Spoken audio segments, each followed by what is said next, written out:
Today we're exploring the question of why women are so angry. Chances are you felt it, right?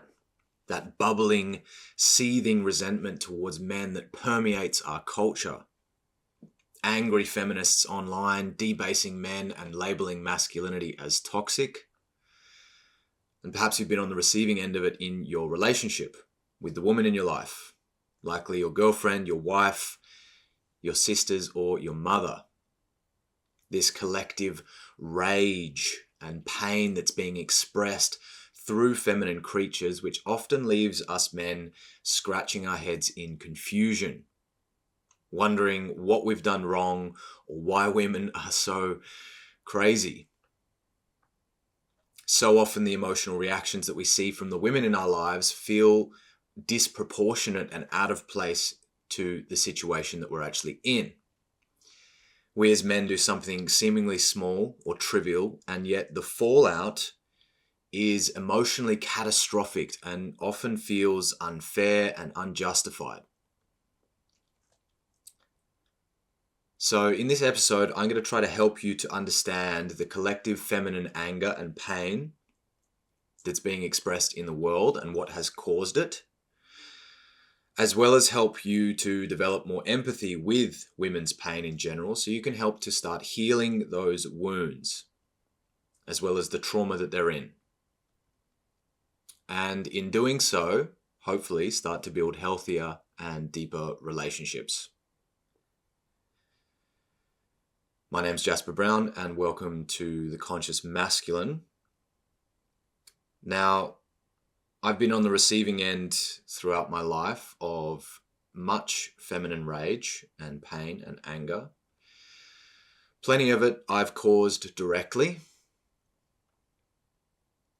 through my unconsciousness and my lack of skill in interpersonal relationships, and little did I know I was somehow meddling in something that was much bigger than me. And a lot of the pain that I've seen expressed through women, I had absolutely nothing or very little to do with whatsoever, and yet was on the receiving end. The long-term relationships that I've had in my life have really helped me to understand this topic, and I've gradually developed a fairly deep understanding of women's experiences, which I felt would be fairly valuable to share. In addition to that, I've also got thousands of hours of coaching experience with men on relationship issues with women mostly.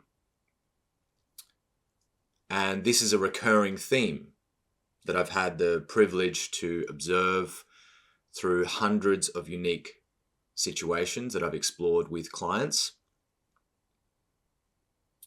I am, of course, however, just a man. I haven't lived my life as a woman, and I haven't directly experienced their issues.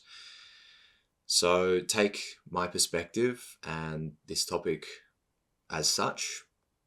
My aim here is really to share the insights that I've got in the hope that they help you to actually improve the relationship that you have with the women in your life.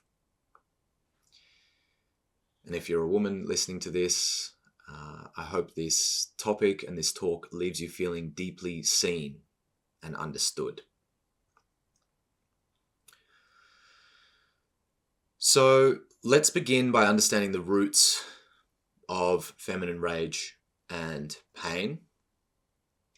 I think it's very easy to somehow look at things on the surface and cast judgment, which I think a lot of us men are fairly guilty of. Yet, if we really want to understand something at a very deep level, we need to explore the broader context and especially the historical environment in which current events and behavior is taking place. So I wanted to begin this talk with a brief historical overview and catch up in order to really set the right foundation for the topics that I want to discuss. And I want to also give you guys a plan, a strategy moving forward, which is hopefully going to improve your approach towards the women in your life. But before we get to that, let's look at the bigger picture and understand the historical context. So if we look back 10,000 years, roughly the agrarian period of human society, where we've really started to rely on agriculture as a mode of production. We've seen this period dominated and really emphasizing the masculine qualities of strength and productivity as a base of labor. The masculine qualities were somehow really valued because we didn't yet have all of this very, very powerful machinery that could replace that human labor. So most of the workforce and farming productivity was generated through and on the backs of men. In the last sort of 5,000 years of written recorded history, the majority of this period was really patriarchally dominated. Men have largely been in control of leadership of society and mainly occupying the positions of power. If we look at the global events of the last 5,000 years, we can see it's been a world dominated by tribalism, war, tremendous instability and unsafety as various nation states and factions basically duke it out on the world stage, trying to meet their geopolitical goals and agendas.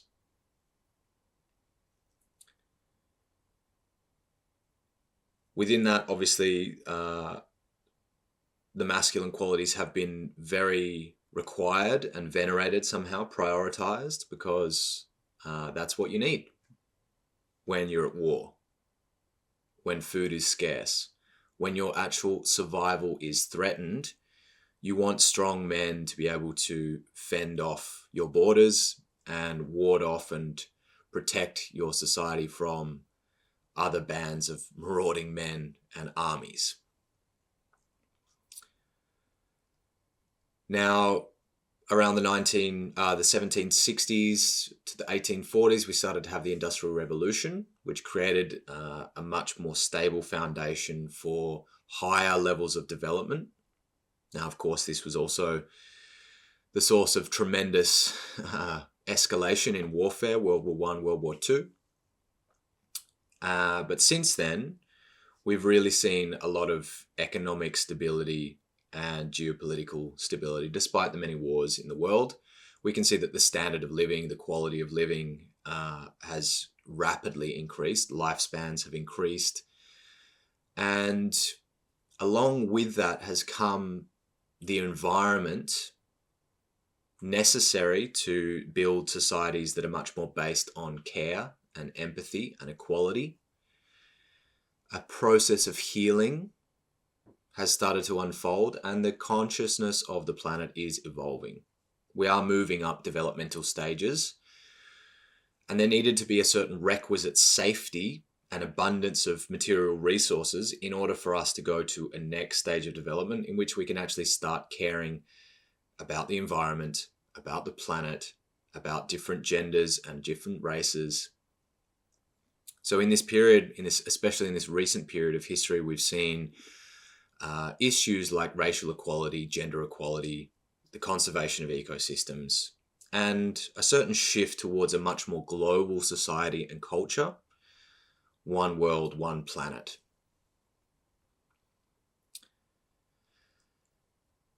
In this period, around the 1950s, 1850s to maybe 1920 was the first wave of feminism, somehow coming along at a very similar time in history as racial equality. We saw in the 1960s women really standing up and demanding equal pay, challenging gender roles, and petitioning and securing the right to vote. Around the 1990s, we saw the third wave of feminism where women really started to challenge the sexual abuse that was occurring in society. Women started to step more into positions of power.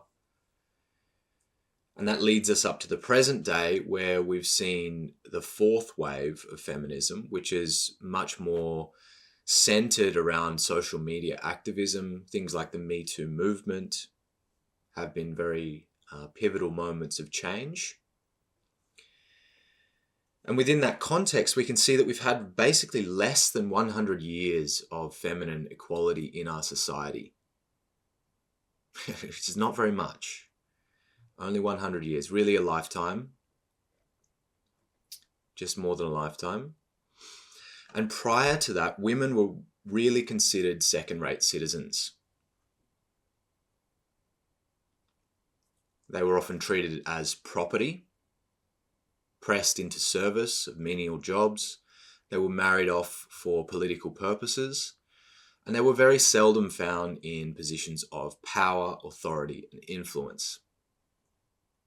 The average woman was just expected to stay at home and raise the children, and they were largely subservient to their husbands and men in general. Now, of course, the nature of power, as we know, has a certain potential to be corrupted, and that has resulted for much of human history in the abuse of that power. Men had power over women, and that resulted in, obviously, a lot of repression, abuse, subjugation, humiliation, control, rape, and exploitation of women. Worldwide for tens of thousands of years.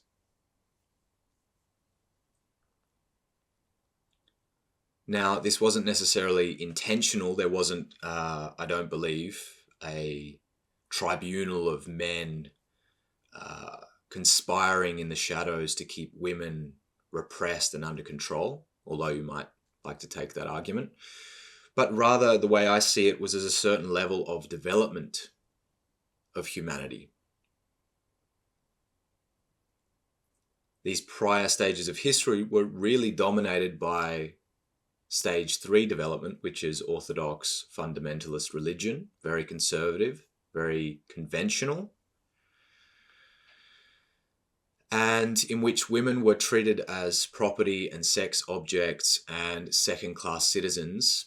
And in many ways, the religious context often saw feminine nature as being something sinful,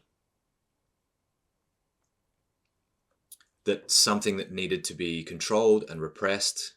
And part of that is, of course, a necessity because the world was so unstable and tumultuous and unsafe. We needed to protect the women in our culture. And we still see this playing out in many parts of the world. In India, where they have arranged marriages. In the Middle East, where there is still a lot of control over the feminine and a lot of repression. Africa, obviously, with its widespread instability and corruption. And this starts to show a certain picture because it's very much in stark contrast and contradiction with what we see in the West today, which is a much more liberal approach to women in society, which shows you that these issues are only really starting to shift in recent history, and many parts of the world are still lagging behind or still catching up on those levels of development.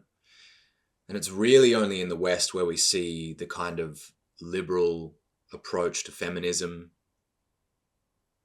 that has really become very prevalent and popular in this era, in the 21st century. So by and large, on a global level, women's issues are really only just starting to be truly expressed and heard. And the bulk of their pain is yet to be truly seen, felt, and healed. And why is that? Well, much of the pain that lies under the surface is transgenerational trauma. So it's layers and layers and layers of repression, exploitation, and control over women, which has been buried deep in the psyche and passed down from generation to generation, which is obviously a process that's going to take decades to heal, decades to unfold and unpack and work through. It's only recently that the world has started to become aware of the nature of trauma and how it gets passed down through generations and families and communities, from parents to children. So looking at the world through this lens and looking at women's issues through the lens of trauma really helps us to see how there is this somehow backlog of pain, the repression of the feminine, the systemic inequalities that were so typical throughout society and history, which is really somehow manifesting and starting to emerge as this deep-seated rage and pain in contemporary women. Finally, this pain has started to find its voice, and it's being expressed through feminism and the various waves of feminism that we've seen in the last 100 years. And we really have thousands and thousands of years of built up, repressed, silenced, unprocessed pain that is just starting to emerge, just starting to find its voice. So yes, women are very angry, and they certainly deserve to be. Their trauma, their pain, their anger is finally finding that outlet, but still, they very much have to fight in order to be heard. And in large, I don't believe that they feel that their pain is really being taken seriously or seen by men, or that men are truly owning their role or taking responsibility for it collectively. Maybe just starting to. In fact, for the most part, I think that feminine pain is often ridiculed and diminished by men who are still not developed enough to actually hear it or take responsibility for it. I'll go more into depth about exactly that topic, but before, I just want to add a few more points to really drive this home. In addition to the transgenerational trauma and the sort of systemic inequalities that we've seen in society throughout human history, we've also got women's biology. Women deal with a complicated and difficult menstrual cycle every month. A lot of pain, hormonal imbalance, and sensitivity. They are also the weaker sex. They're more vulnerable. They're physically disadvantaged to men. And as a result of that, there is a certain constant feeling of unsafety that women feel. And that's why we've seen recently this meme topic appear, which is man versus bear. Women are asked this question: would you rather be alone in the woods with a man or a bear? And women are typically found to be answering they would feel safer in the woods with a bear, which of course many men scoff at and think, how ridiculous is that? A bear is much more dangerous, obviously. And somehow failing to miss the sentiment underneath it, which is that women feel unsafe with men, especially. There is still a huge amount of sexual assault in society. Most women in their life experience some form of unsafety, physical abuse, sexual abuse from men.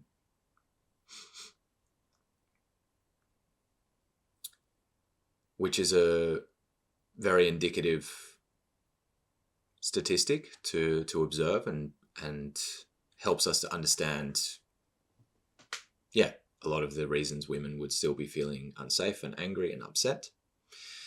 We also have this cultural focus for women on beauty, body image, appearing seductive and attractive, usually in order to secure a mate for men, which results to a lot of things and issues around eating disorders, plastic surgery, the whole cosmetic industry, an obsessive focus on makeup and beauty, plastic surgery, and all of this kind of stuff really is a certain standard driven by the desires of men. or this kind of dynamic between attraction playing out. In addition to this, we have a certain uncomfortable truth, which is that women tend to lose value as they age, as their beauty fades. Men will often go for younger, more beautiful women, which is a very harsh reality. Men, on the other hand, tend to improve with age. They become more desirable on the sexual marketplace, if we can put it like that. And that feels deeply unfair to women. It's a very sore spot, a very tender truth. Women in general are also exposed to unwanted pregnancies, sexually transmitted diseases, sexual exploitation in general, which is often very difficult to prove in our legal system and therefore often goes unaddressed or unanswered. I know multiple women who have struggled with this in their lives, been on the receiving end of certain experiences and struggled to prove that legally, or had it thrown out of court.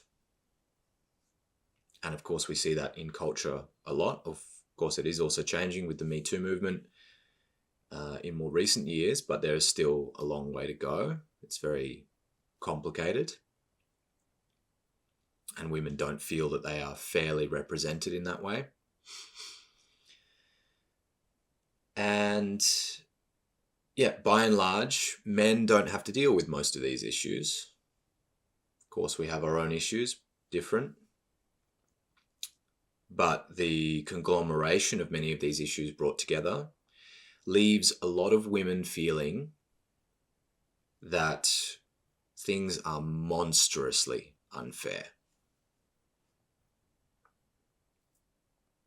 The feminine experience of life is one full of challenges, emotional instability, many societal inequalities that still are somehow being dragged from the past and are yet to be resolved in the present. And this is creating a somehow cultural malaise, a deep resentment, a frustration that is only now starting to emerge and find its voice. And I'm just scratching the surface here.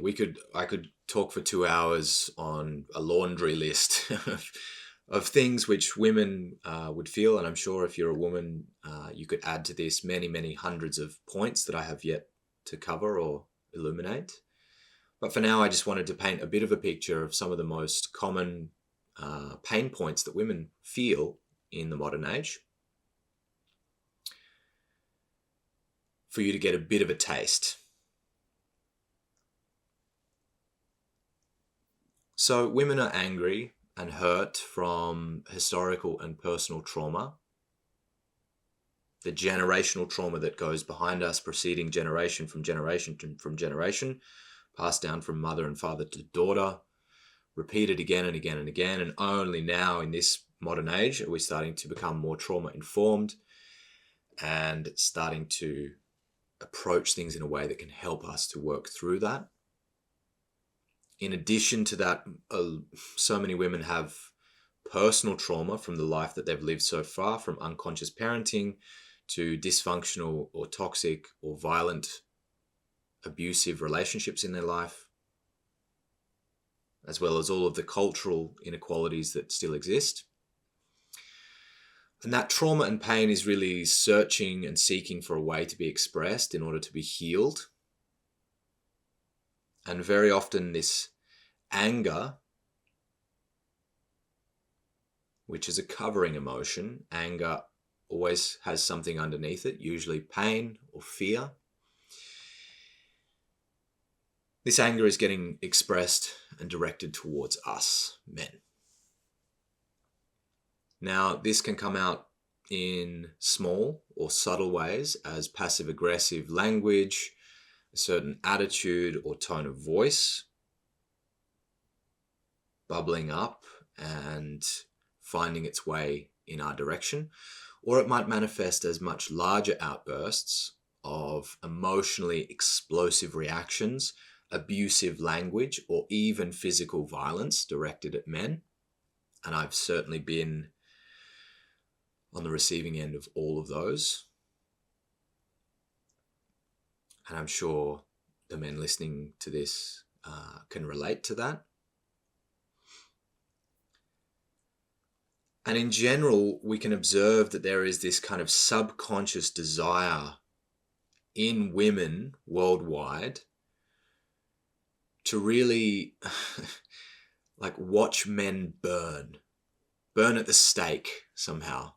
And the women are there dancing around the corpses of men who are like twitching or burning or hanging. And they're dancing gleefully, celebrating this. There's a dark sort of shadow within the feminine, which we've caused, or the cultural sort of context has caused, because this pain has been so suppressed and so shoved and sort of boxed in, and like the lid has been kept on. Only now it's finding its way out, and it gets expressed in very unhealthy ways. It's rare that you'll get a woman to actually admit, or it's very rarely discussed openly, but there is this kind of maniacal glee within women when they get to see a man burn. And that is a result of the pain they're in. There's also this kind of modern celebration of the wrath of the feminine storm. This almost like the girl boss, we see it a lot in film and cinema these days, the strong female character, this Amazonian empowered woman who can fight and do anything she wants just as well as any man can do. Like the feminine is like, hear me roar and tremble. And we can see that as a certain reaction to the decades or thousands of years of repression of the feminine. So this makes a lot more sense when we actually see it in the historical context, doesn't it? We can start to understand why we see these dynamics of women being so upset, this sort of feminist outrage at masculinity, the demonization of men worldwide, the labeling of masculinity as being toxic, which when we see it zoomed in without this broader context, it seems ridiculous. It seems like it's over the top. It seems unhealthy and unhinged. But when we look at it in the broader historical context and understand some of these threads that I've tried to pull together, we can see that it actually starts to make a lot more sense why the women in our lives are so hurt and so angry, and why the reactions that we see women having feel so disproportionate to the immediate situation that we're in. You do something small and she flies off the chain.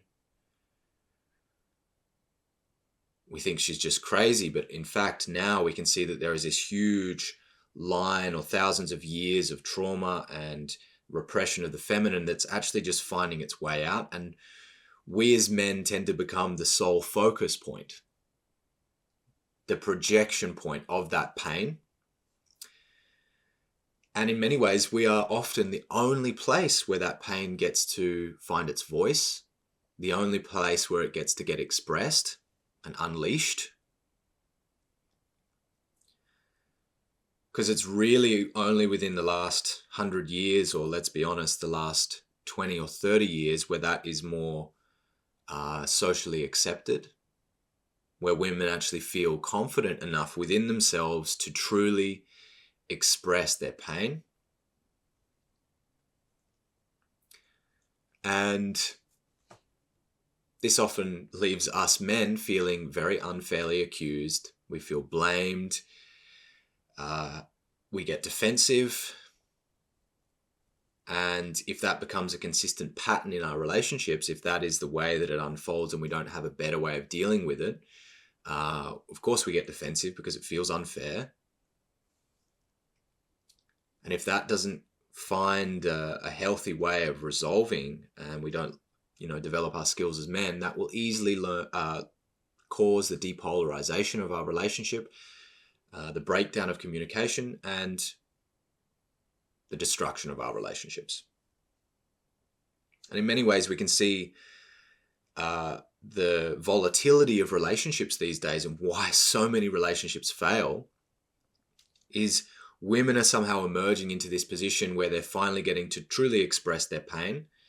Men these days really are not very good at receiving it. We don't understand it. We don't know how to validate it and heal it. It's just too much for most of us. And it's far easier to just eject from the relationship and start again, which obviously leaves women's pain even more unseen, unvalidated, and unprocessed. Because there is so much pain there, women very often express it very unskillfully. It's like the cork has finally been popped off the bottle and it's a champagne bottle that's been shaken. So, of course, it explodes like a pressure cooker that's been bubbling away for years and decades. And we pop the cork and it comes pouring out and it makes a mess. It makes a mess, and it's very hard for us to sit there and want to clean up that mess because we don't feel that it was our fault. We don't feel that it's fair.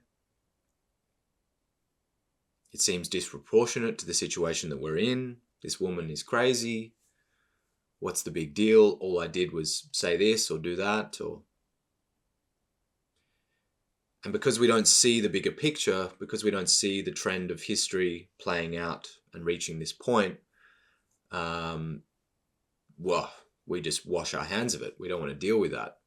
We have our own problems. We have a lot of struggles and our own challenges, and it's very difficult to really empathize and have the emotional capacity to sit there and receive that pain.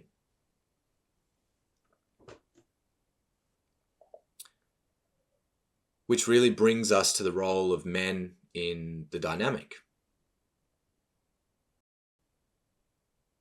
We've seen gender roles really be challenged in society in the last 50 to 80 years. We as men are very slowly coming to terms with this. It's been a rapid shift in just a couple of generations. And it's taking us time to actually grapple with the changing nature of relationships.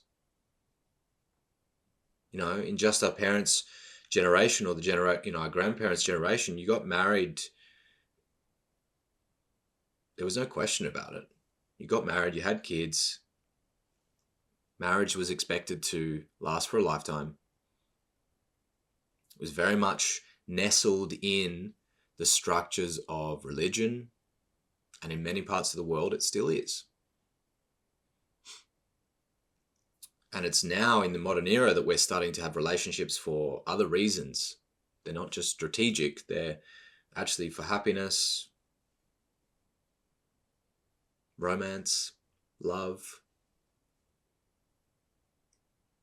And coupled within that, we see a huge shift in the way that gender roles are playing out in society. Men don't need to work and provide for the family in the same way that they used to.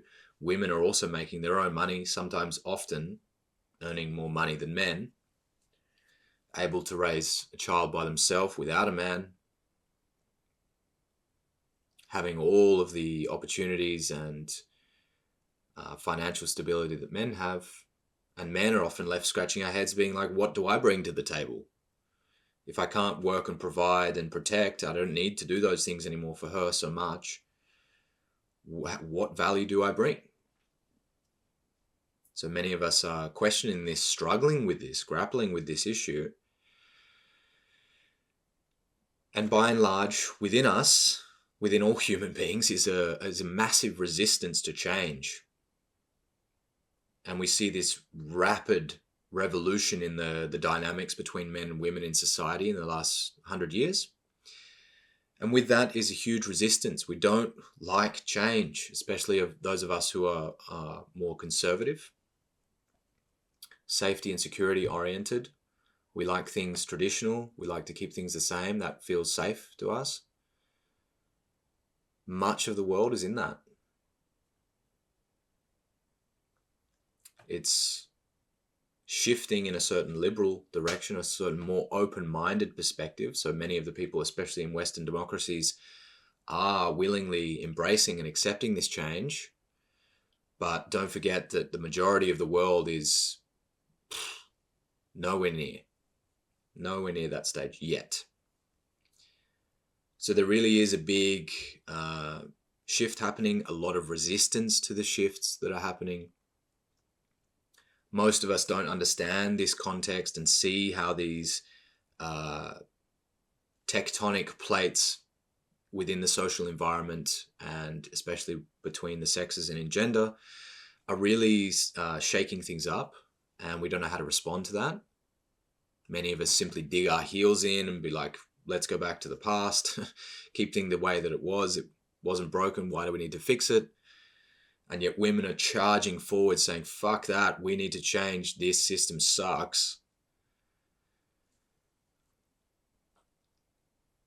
In addition to that, most men in general have an infuriating lack of tact and skill when it comes to interpreting feminine anger or emotions in general. Only now, in the last 50 years, are men really starting to develop emotional intelligence and realize why that's important. Before, it was much more stoicism, traditional masculine values, suck it up, don't be a pussy, man up. It's only fairly recently that we've started to embrace emotional intelligence and see that that's an extremely beneficial skill for developing healthy relationships.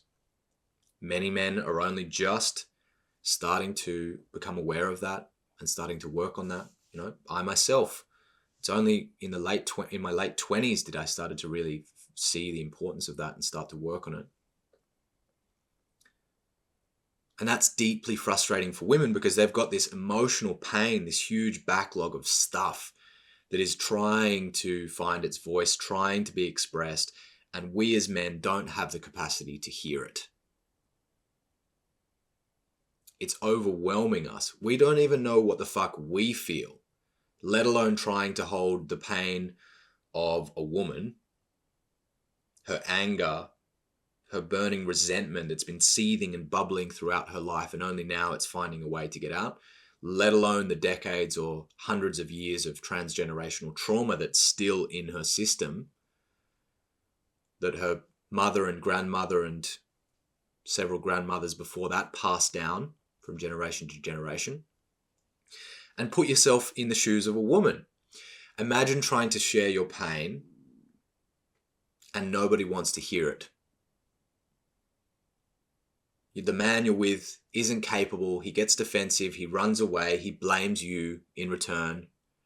He tries to argue, he tries to shut it down. And that leaves you feeling completely unseen. If it continues, he'll leave you, the relationship breaks down, and he runs off with a younger woman who's more beautiful and less damaged. Which inevitably perpetuates the pain. That trauma is only made worse. It's only compounded. It's not healed. And that happens to women all over the world, throughout history, throughout time. It's still happening today. So inevitably that pain gets perpetuated. It's not healed. It's not even close. And that is the collective experience of most women. They're trying to bring this huge bundle of emotionally unprocessed pain and anger and resentment and frustration and hurt. They're trying to express that in the only way that they know how. And the man that they're with shames them for it, diminishes it, pushes it away, gets defensive, and washes his hands. Brutal, right? Very brutal. Hopefully that gives you a little bit of an understanding, a little bit of a taste, a little bit of a feeling of what women experience, why they're so upset.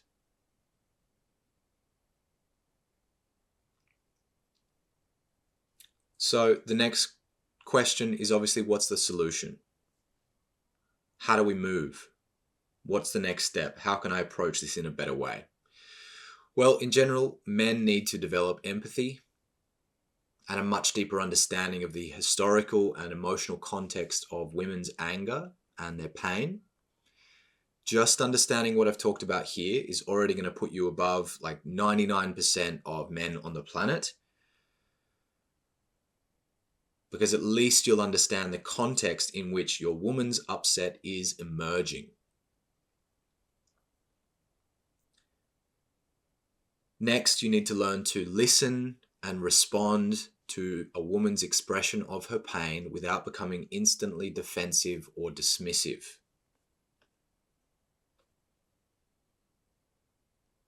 We need to resist the urge to take it personally. And we need to learn to listen with the aim of understanding her. Instead of listening to get defensive or to assert our point of view or to clarify or, discuss in an argumentative way, we actually need to learn to listen with the sole objective of trying to understand her. Asking her questions. What did you mean by that? How does that feel for you? What's that like? This is really an invitation towards learning conscious communication. It's been one of the biggest game changers in my approach towards my relationship. Learning to be able to listen empathically, learning to be able to put myself in her shoes, learning to listen with the aim of understanding her, learning to be able to express myself in a much more eloquent and empathetic way.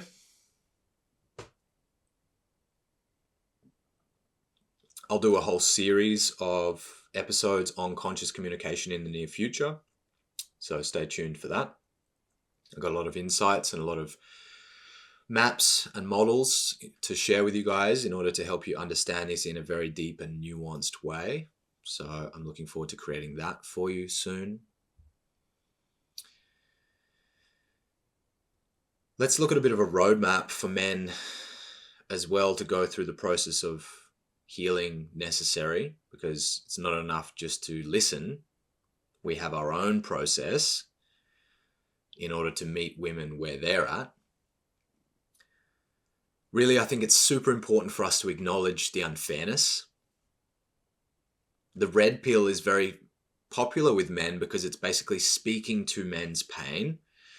Women and the rise of feminism is all about women's pain. The last 100 years has literally been women's issues in the spotlight. Men, not so much. Only a little bit. Men are basically told to shut up. You don't have it so bad. You guys have been in control. Now it's our turn. Sit down over there in the corner and don't even dare complain. Look at all of the pain that you've created. Fair call. And at the same time, that's only one side of the coin. We're not going to solve these issues by simply focusing on women's pain. We also need to focus and understand the pain that men are in. It needs to be balanced because it takes two to tango, right? Any conflict has two sides. And in order to solve any conflict, we need to come together and understand both sides. We need to hold both. That is essentially the art of conscious communication, holding both sides and finding resolution. It's totally unfair and it's brutal. Men get burned at the stake all the time. There is a certain collective guilt that gets projected onto us because the patriarchy, masculinity being toxic, all of the unfairness and injustice and inequality of the past is heaped onto us men in the present, and we're like the naughty boys. Time to shut up and do what you're told. It's fucking brutal. It's unfair. But with this lens, we can also understand where it comes from and why it's like that. And we really have a choice. We can either cry about it and join the black pill or MGTOW, which is men who go their own way and basically are throwing off, rejecting women altogether and having no part, taking no responsibility and going their own way. We can do that. And if that's where you're at and you've been burned by too many women and that's the only way you see available to you, by all means, but it's not really helping. It doesn't really help us. There is a better path in my eyes. And that is the path of evolution. We need to evolve. We need to acquire the skills necessary to be able to have these difficult conversations. We need to develop the emotional capacity to be able to work through the complexity of difficult emotions, the shame, the guilt, the pain, the anger. The more we can meet those dark emotions inside us, the more we're able to hold space for the feminine and to be able to give the place for that stuff to emerge in her. And not just be like a punching bag, but also, really a safe space. And I'll talk about how we can actually create safe spaces in a minute. Really, the invitation here is for us men to embody the divine masculine. The healthy masculine is able to meet the wounded feminine in such a way that it brings the light of consciousness, it brings the capacity to heal, it takes responsibility for the mess that's been left by other men, and it does the work necessary in order to start cleaning that up, which I believe is a very noble and virtuous attitude to adopt. I'll have another episode in the future about the divine masculine, the qualities that we can embody as men to show up in this way and to somehow bring this much needed, virtuous, healthy, masculine archetype into the world.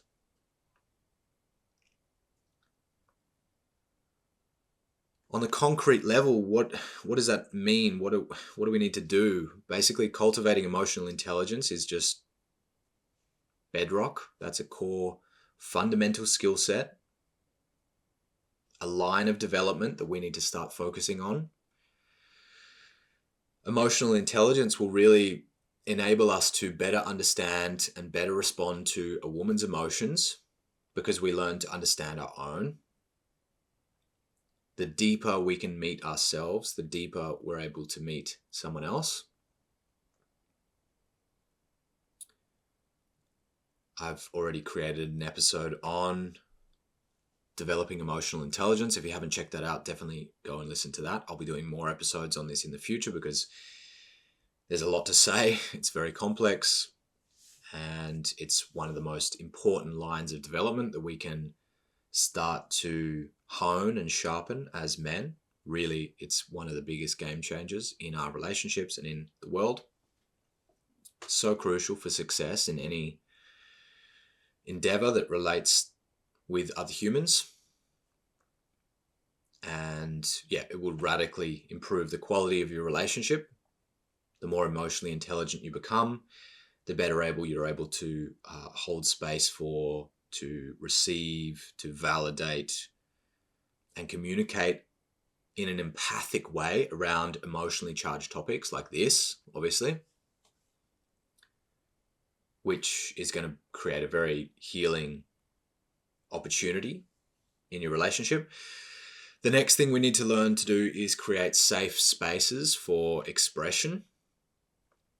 So it's super important to be able to create a safe, non-judgmental space where the woman in your life can express her anger and pain openly.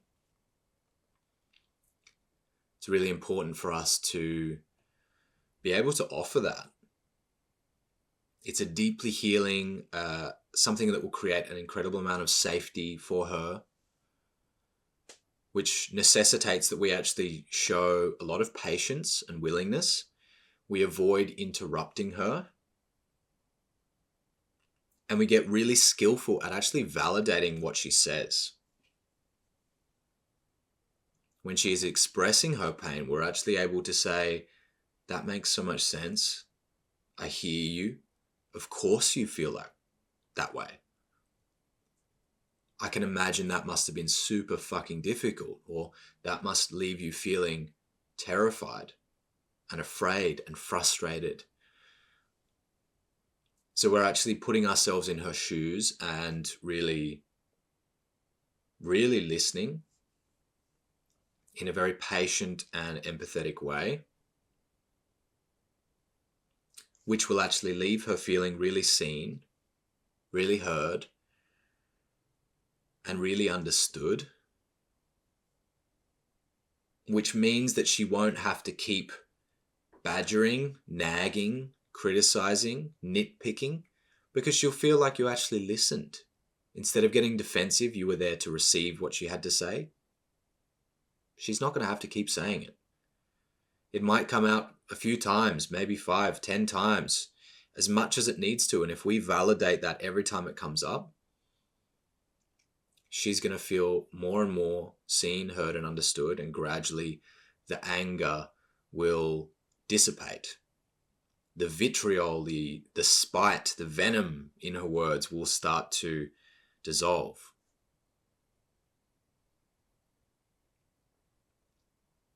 Because she won't need to fight to be heard.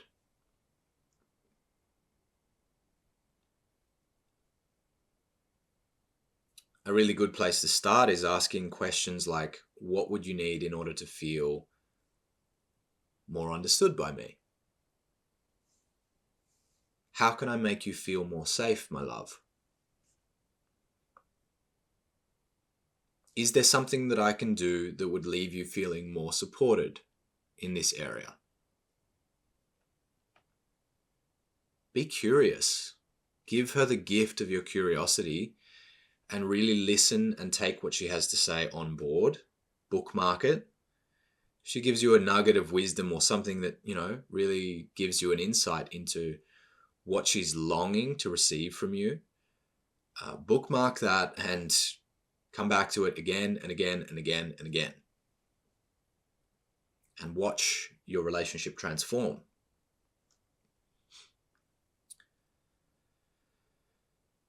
Of course, it's really important in this situation, in this attitude, that we honor our own boundaries and not just accept demonization, toxic, abusive behavior, and the collective guilt just because we're a man.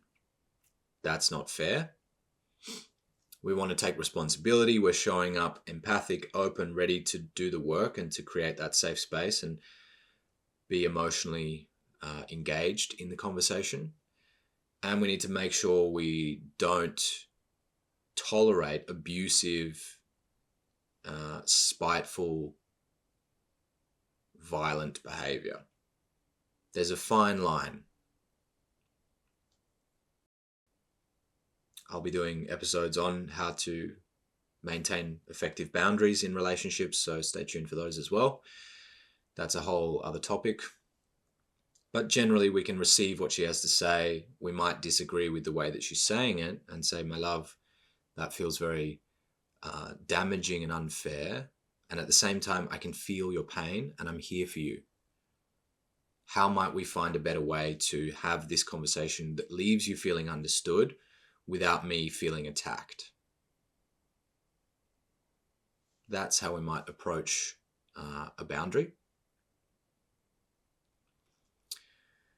Another important step is really addressing our own shadows as men. We need to look at the parts of us which are unhealed, undeveloped, unmet, and really start to dive into our own inner work, because the more we go through this process ourselves, the easier it's going to be to understand her and understand women in general. The more we self-reflect and do practices like meditation and journaling and contemplation, the more insightful and grounded we're going to become. The more we engage in men's groups, therapy, coaching, things like shadow work, this is really going to help us to understand our own behavior and how to embody a more healthy masculine behavior. It's going to give us great insight into the relational dynamics that are playing out in our lives. And generally, the more conscious we become, the safer the women around you are going to feel. And the more healing is going to be able to occur, because you become a safe place, a safe harbor for women to truly express their deepest stuff.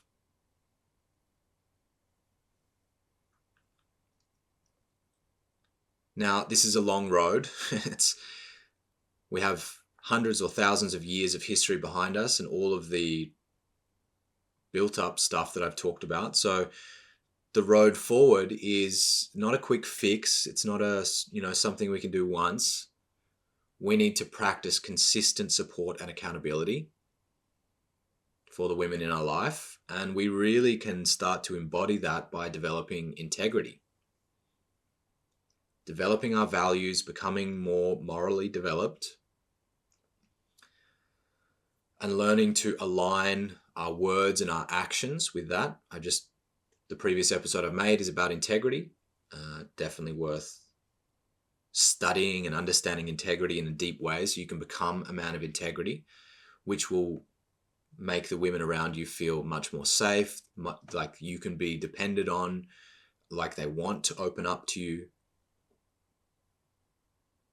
And that's a beautiful thing to be able to develop that, because your relationships will become very, very nourishing if you are a man of integrity.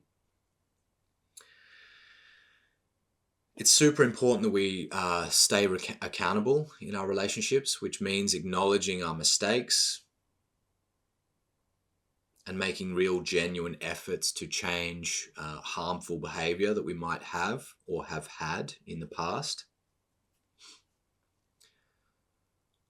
I've got a long and speckled history of fuck-ups in my relationships, and especially in my current relationship. We started things in a very dysfunctional way, and I behaved in ways which were very damaging, very immature, very unconscious.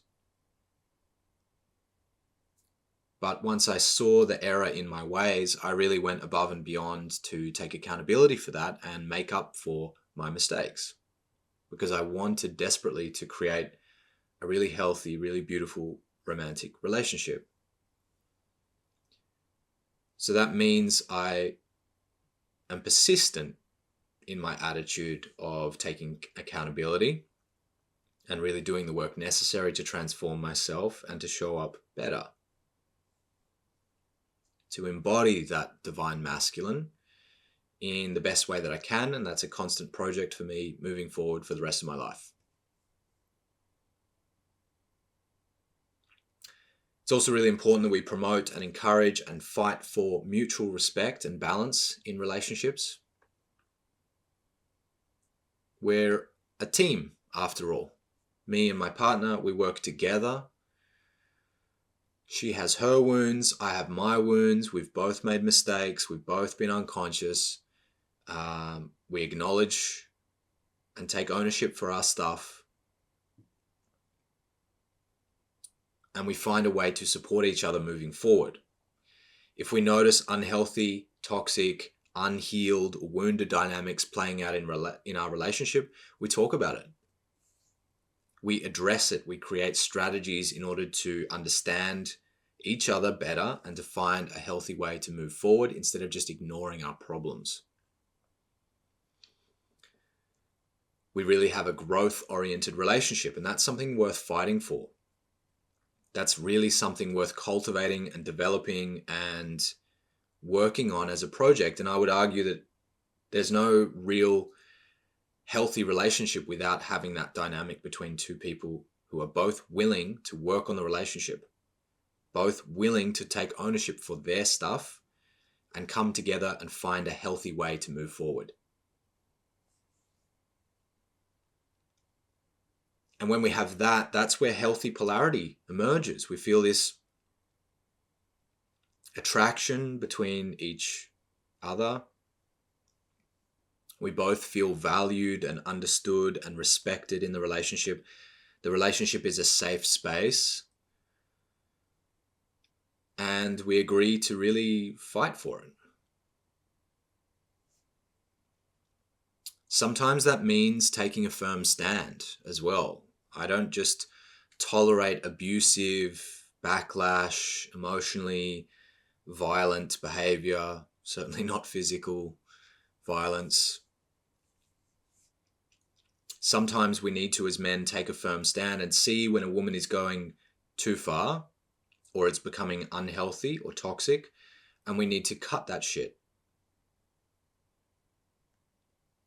with loving awareness, with firm, empathic boundaries.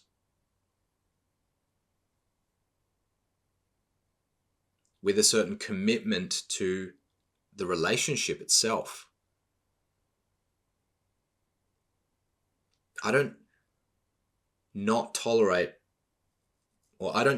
abusive behavior, not because I'm just afraid for me and I'm, just protecting myself. I'm also protecting the relationship, because I know that if I accept that, okay, I will live. I'm not going to get killed by that.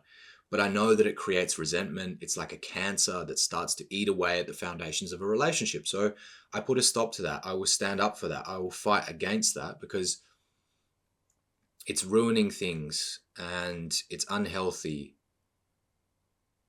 And I always fight for the health of our relationship, even if that means standing up to her, even if that means somehow stepping in with a firm hand to ensure that we are actually relating in a healthy way, that we can come together and fix things.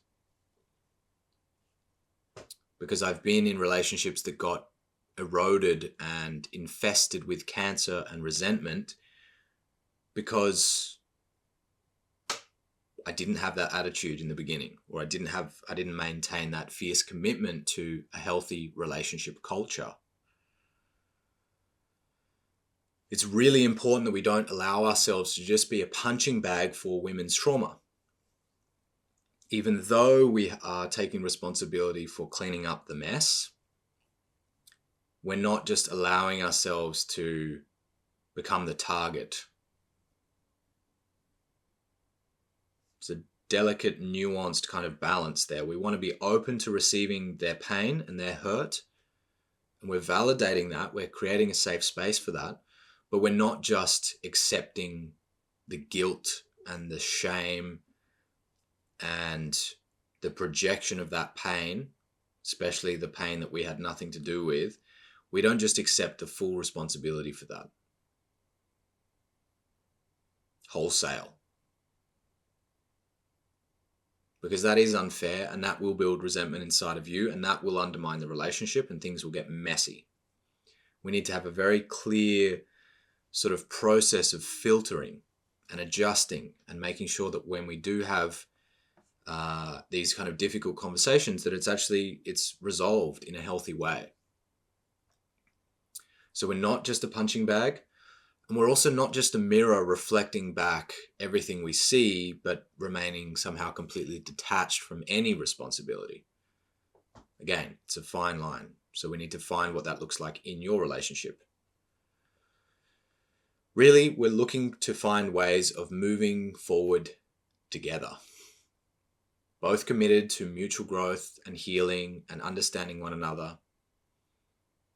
And in fact, that's really where the juice is. That's where the gold comes in, because we want to find a healthy way of engaging that creates safe experiences for both of us in order to unpack and address and understand all of the wounding, trauma, and shadows that we hold inside of us. And in doing so, we actually create the environment where both partners, both sides of the equation, benefit from this deep emotional connection and empathic understanding. In order to do that, we both need to agree that we're both responsible for what we say, what we feel, and what we do. It's super important. And the aim is to always create healthy cycles of when things get triggered, she gets upset, she needs to express her pain, we're able to receive that and listen to that and empathize and validate that, but we also get the chance to express how that leaves us feeling. It's two-sided. And we fight for mutual understanding. We fight for both people to get heard, both people to feel understood. It's super important. It's not just a one-way missile attack. One side just firing rockets, and the other side just being on the receiving end of that ammunition. The rockets can get fired, but we need to, catch them. And then we might fire something back, and that needs to be caught by her and understood. And we need to help each other through this process because it's complex and we're equal in the relationship. In general, this attitude that I'm trying to transmit to you is really building a culture of empathy. We both need to value empathic, open communication and the integration of our emotions, including anger, including pain, including shame, resentment. All of this stuff needs to be held in loving awareness. And that's really where we start to see societal change happening, because it gets boiled down to the individual level in our relationships. This is where it starts.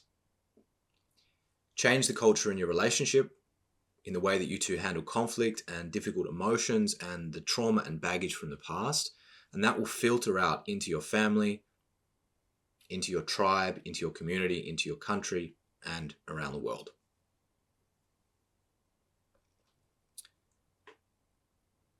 It's so important for both of you to be active in this process.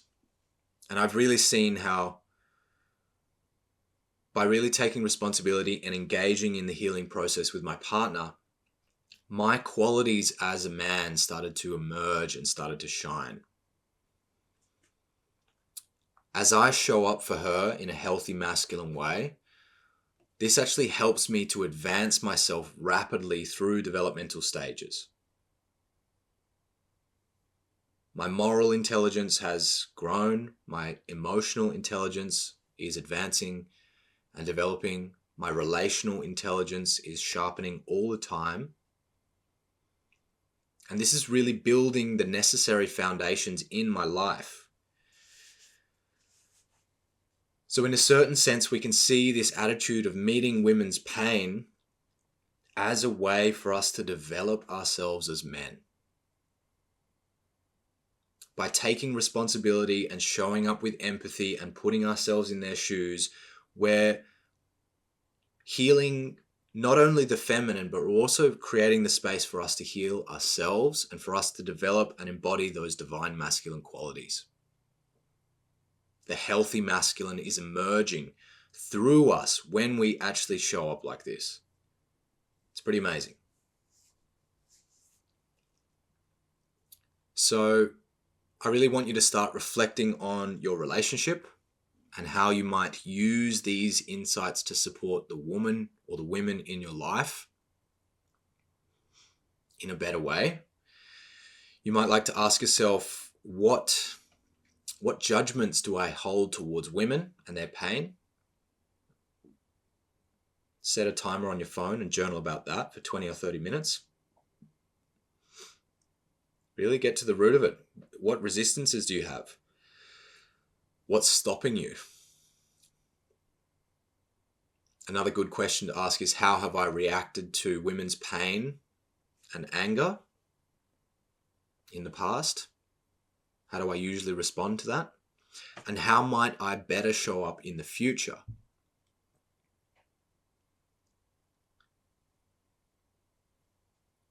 you have some examples that come up from that, really try to put yourself in her shoes. Imagine, visualize yourself, put yourself in her shoes and imagine how she might have been left feeling by the way you responded. Very powerful.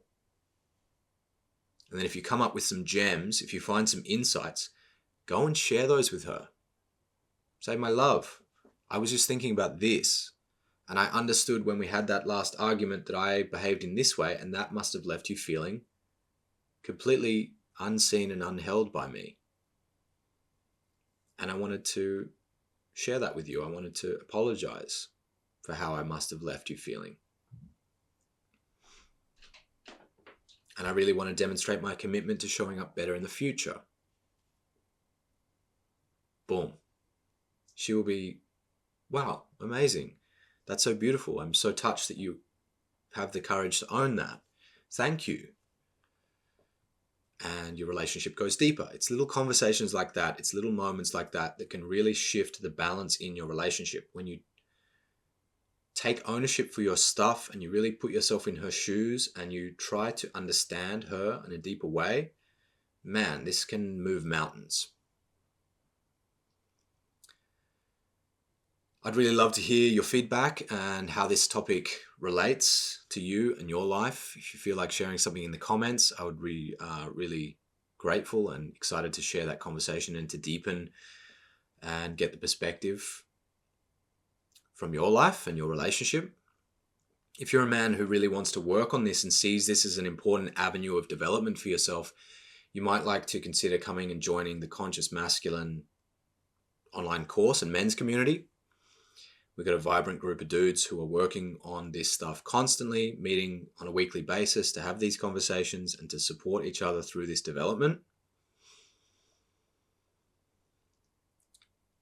If you find yourself in a crisis point in your relationship, you might like to consider some of the one-on-one coaching that I offer as a support container for this kind of thing, especially in difficult moments of relationships. That can be a game changer. You'll find a link to both of those in the caption of this video, so go check those out. I really appreciate your guys' support on this content. I'm really loving the feedback and the process of distilling these insights and sharing them with you. So I'm really grateful for you if you've got this far. And lastly, I wanted to leave this episode with a couple of final insights. As much as possible, try to lean into your relationship and face the woman in your life with an attitude of wanting to understand her. Really start putting yourself in her shoes and really trying to understand her perspective. Distill some of the gems and some of the insights from this podcast, this session, and use that as an avenue to start a conversation about this stuff with her. I've given you some leads, some useful tidbits. Go and find out if it matches up with the woman in your life. See if this resonates with her. Use this as a conversation starter and see what that does for your relationship. In general here, what we're trying to do is we're practicing an attitude of seeking to understand the truth in every perspective, not just our own perspective. It actually takes more consciousness to try to understand the world from other people's points of view or from different points of view, and not just our own fixated, tried and true, the path that we've been walking down. And in fact, real learning comes from perspective taking. The more perspectives we can take, the more we're going to learn. That's why we read books. That's why we listen to podcasts. That's why we constantly have conversations about these topics, to try to expose ourselves to alternative perspectives, new perspectives that start to integrate into our own meta perspective. At the higher levels of development, we can see the truth in the masculine and the feminine perspective. Not one or the other is right or wrong. Both are true, both are real, both are valid.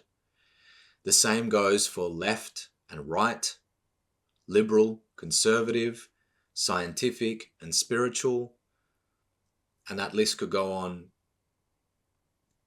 until infinity. Keep exploring the opposite perspectives to the ones that you hold, especially because those will really challenge your views.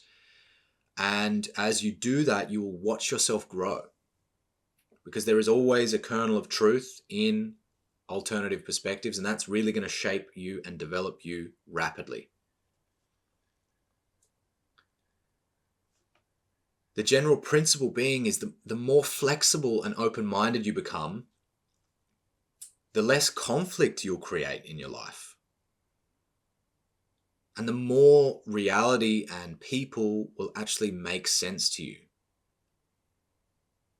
An open mind doesn't have so much resistance to reality.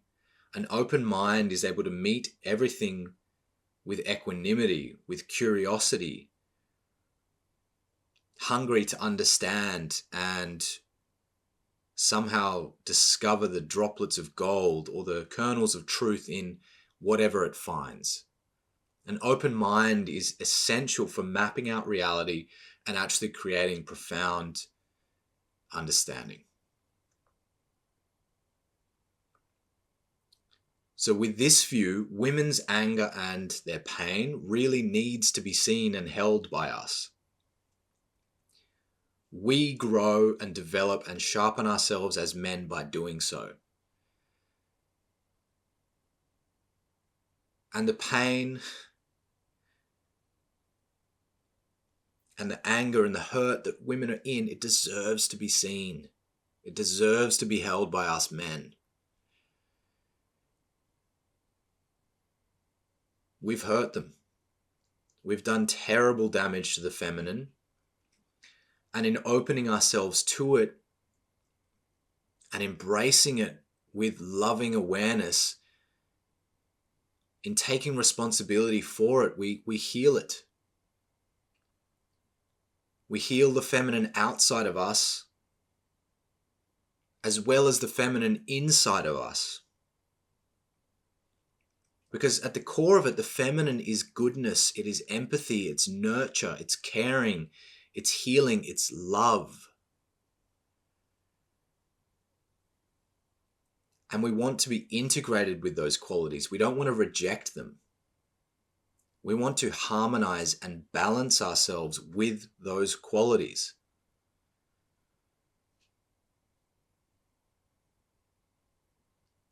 And like this, we can actually help humanity to evolve out of its lower stages of development and really facilitate the flowering of consciousness on our planet, and most especially within each of us. And in my view, that is something that truly deserves our attention. It's truly something worth fighting for. And as men, we want to become balanced individuals. We don't want to just be hyper masculine. We want to be tempered and integrated and benefit from the qualities of the feminine. And most of us have a lot of work to do in this regard. So why not focus our attention and energy on healing and validating and supporting and creating a safe space for the feminine, both inside and outside of us.